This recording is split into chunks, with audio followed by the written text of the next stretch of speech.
அனுமதி கேட்குறதே லேட்டு. அனுமதி மறுப்புன்றதை தாண்டி அனுமதி அவர் கேட்குறது கடைசியில் தான் கேட்குறாரு. இப்போ திருச்சியில் அனுமதி கேட்குறாரு. கன்னியாகுமரி பக்கம் எதனா போனாரா சார்? ஏன் கன்னியாகுமரி தமிழ்நாட்டில் இல்லையா? போகிறாரா? ஏன்னா 1.5 நாள் ஆகிடும். இவர் எல்லாரையும் கூப்பிட்டு சிவி சிங்காச்சி போயின்னு வர வேலைக்கு 1.5 நாள் ஆகிடும். சரி, இந்த சைடு நாகப்பட்டினம்லாம் உள்ள அன்றைக்கி போனார். வேட்பாளர்லாம் போட்டாச்சு, போக போகிறாரா? தெரியல. நிறையனா ஒரு பிரச்சாரமே போகல சார். அப்புறம் அவர் பிரச்சாரத்தை எப்படி பார்க்குறா சார்? உழைப்பு கம்மியாக யார் போட்டாலும் அது விமர்சனத்துக்கு உட்படுத்தப்பட்டதா.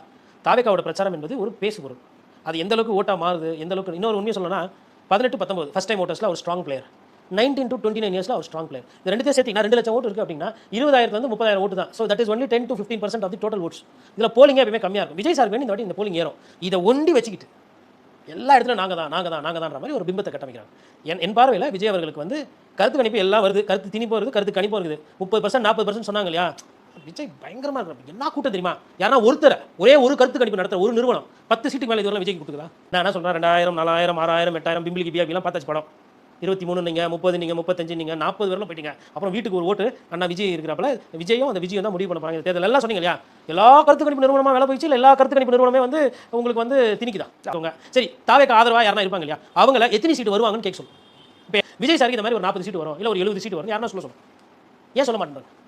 எல்லாம் கூட்டம் வருது, பேசு பொருளாக இருக்காங்க, இளைஞர்கள் பேசு பொருளாக இருக்காங்களா? இளைஞர்கள் கூட்டம் வருதுன்றது அவர் பார்க்கறதுக்கு வராங்க, அவர் மேலே இருக்க பிரியத்தில் வராங்க. விஜய் சாருக்கு வந்து அதுக்கேற்ற உழைப்பு அவர் போடல.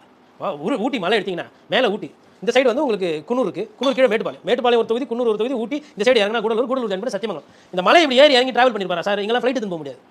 இங்கெல்லாம் என்ன பண்ண முடியாது? தனி விமான நிலையத்தில் தனி விமானத்தில் போக முடியாது, ஃப்ளைட் எடுத்து போக முடியாது. இந்த மலை ஏறி இறங்கிருப்பாரா? நான் சொன்ன இந்த 5 தொகுதியை சுற்றுலா போய் தங்குறது வேறு. ஊட்டி கொடைக்கானலில் பிரச்சாரத்துக்கு கிராமமாக சத்தியமங்கலத்தில் உங்களுக்கு 1500 ஓட்டு வாங்கணும்னா 21 கிலோமீட்டர் போகணும்.